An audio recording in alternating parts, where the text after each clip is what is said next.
Pues buenos días a todos, gracias por conectarse. Estamos aquí para hablar de continuidad de negocio. Mi nombre es Luis Daniel Mateos, soy socio de Mateos Consultores y pues vamos a ver cómo el tema de continuidad de negocio se enlaza con la administración o gestión de riesgos. Pues vamos a comenzar. Como saben, el tema de continuidad de negocio es todos los mecanismos y estrategias que se establecen para continuar operando en un escenario de contingencia o de desastre. Esto quiere decir que yo proactivamente preparo a mi empresa, a mi organización, para seguir funcionando con las mismas capacidades o capacidades reducidas en un escenario de contingencia que yo elijo y que determino como el que más hace sentido de negocio. Entonces, esta estrategia de continuidad pues no es a ojo de buen cubero o con base en pura intuición, ¿no?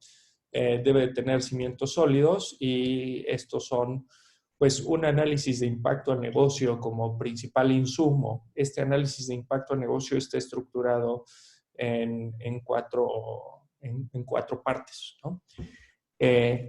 Uno es determinar los escenarios y riesgos, ¿no?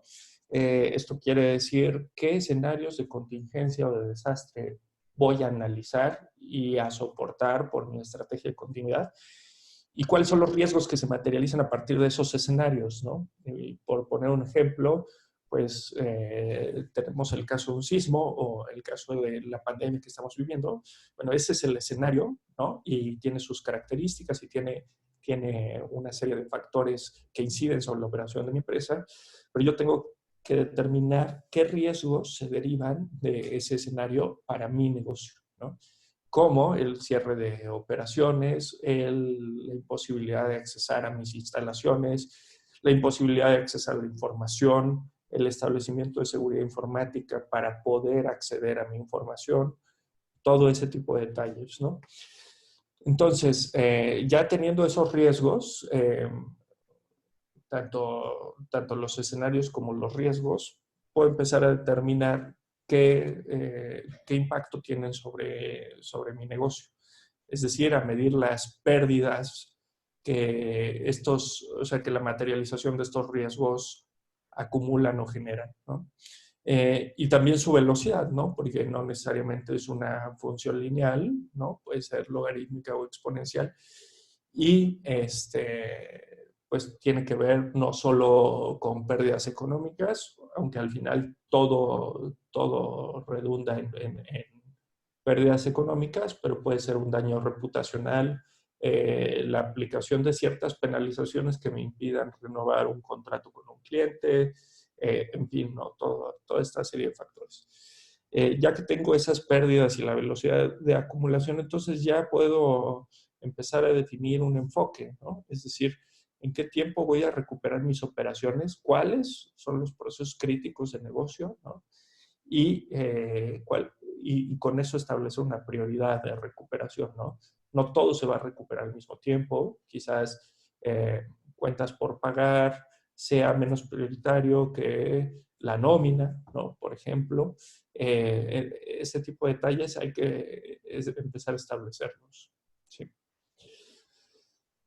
Y bueno, ¿y cómo lo mido, no? O sea, normalmente es una función del impacto con respecto al tiempo para saber eh, cómo se mapean mis pérdidas o mi riesgo materializado, ¿no?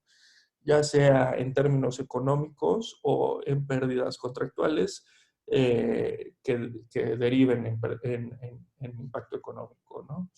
Eh, entonces, si el resultado, ¿no? Que son estas gráficas, las dos líneas en azul y la línea en rojo, si el resultado tiene alguna de estas tres formas, pues el enfoque para ese riesgo materializado o ese escenario de contingencia debe de ser, bueno, si es una función logarítmica, debe de ser mitigar el riesgo, es decir, preventivamente aplicar controles o tener un plan de continuidad que soporte ese riesgo, ¿no? En caso de que se materialice, poder actuar rápido y evitar esta acumulación tan pronunciada de las pérdidas, ¿no? Si es lineal, ¿no? Que rara vez sucede así, pero si es lineal puede ser un balance entre ambos tipos de estrategia, pero si es exponencial, pues tiene que estar orientado a la recuperación, ¿no? Entonces, eso es muy importante tenerlo en cuenta porque estas son medidas preventivas y estas son medidas reactivas o post escenario, ¿no? Post riesgo. Bueno, y de ahí, o sea, ya tengo el enfoque, ahora hay que definir, pues, qué opción de recuperación voy a tener, ¿no? Entre más voy subiendo por este gradiente, pues más eficaz es mi estrategia o mi opción de recuperación, pero mayor costo y complejidad de gestionar y de manejar, ¿no?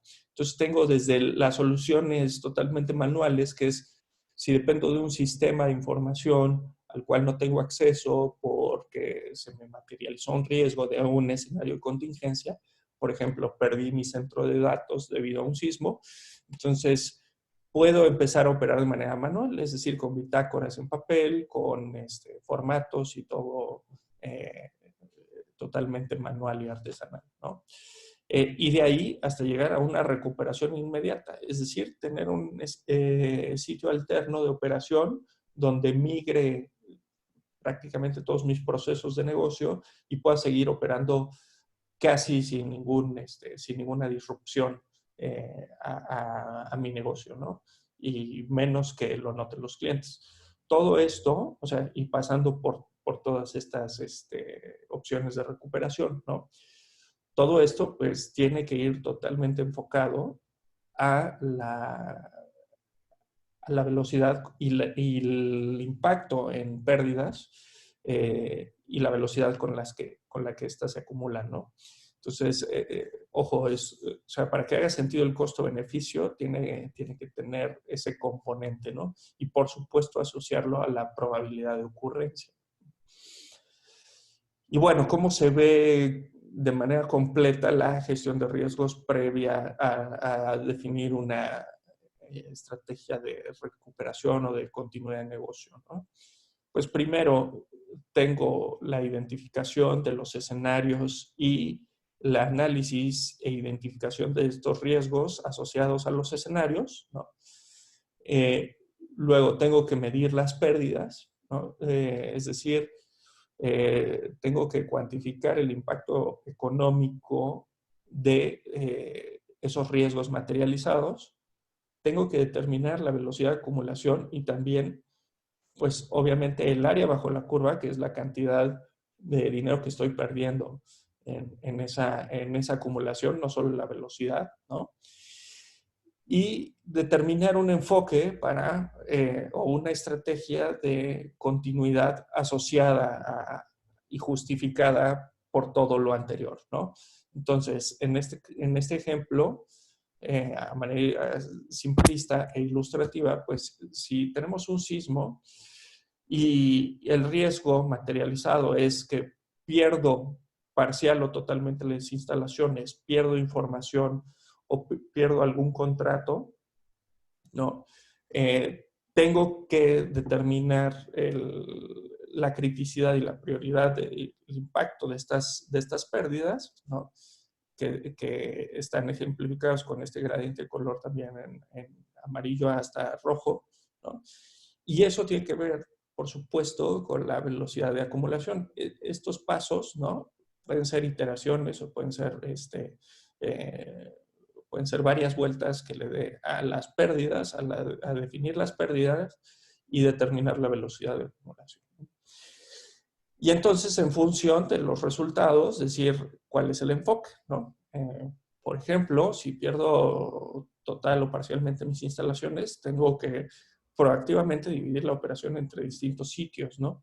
Para que ningún solo sitio sea un punto único de fallo, ¿no? O mudarme a un edificio seguro, ¿no? En caso de, estamos hablando de por sismo, ¿no? Entonces hay que tener en cuenta siempre el escenario. En fin, ¿no? Toda una serie de cosas.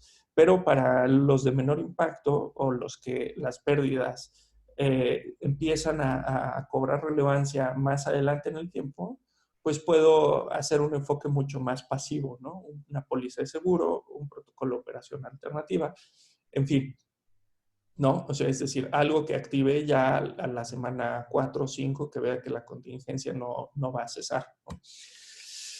Y entonces, bueno, pues finalmente, después de esta gestión de riesgos, ¿qué seguiría? Pues integrar, o sea, todo este insumo de información pues, en un plan de continuidad de negocio, ¿no? Y el plan de continuidad de negocio que contiene típicamente, pues, la respuesta a las emergencias, y esas emergencias son esos, esos escenarios de contingencia o desastre, y, y cómo voy a activar mi plan de continuidad, en qué momento, quién está autorizado, ¿no? Quién va a evaluar los daños, por supuesto, también. Esto es importante para determinar si efectivamente estoy teniendo el impacto económico que proyecté en mi análisis previo, ¿no? Pues si necesito temas de salvamento, no en el caso específico de desastres naturales o impacto físico de mis instalaciones o de personas, así como todo el registro de información vital y médica del personal, ¿no? También hay el tema de la gestión de crisis a nivel interno y las relaciones públicas a nivel externo, ¿no? Sobre todo si es una empresa que cotiza en bolsa. Luego, las instalaciones alternas o en qué instalaciones voy a migrar mi operación y los servicios que éstas deben de proveer y que debo de activar en caso del desastre. Luego, todo lo que tiene que ver con seguridad, tanto física como de información, ciberseguridad, etcétera. El personal involucrado en el plan de continuidad de negocio, quién va a reaccionar, quién se va a mover de instalaciones, quién está dentro del comité de decisión, quién activa el plan de continuidad, etcétera. La comunicación interna y externa, que va muy relacionada a la gestión de crisis y relaciones públicas, y toda la parte financiera y administrativa, ¿no? ¿Cómo voy a financiar primero la implantación de este plan de continuidad, pero también en caso de que se materialice el riesgo, pues tener una partida presupuestal para soportar hasta cierto límite que yo decida, ¿no? Yo como director de un plan de continuidad o parte del comité, hasta donde yo decida la operación en este modo de continuidad, ¿no? Entonces, todos esos son elementos muy importantes. Y bueno, si tienen alguna duda o desean más información, no duden en contactarnos. Muchas gracias por conectarse y buen día. Manténganse seguros. Gracias.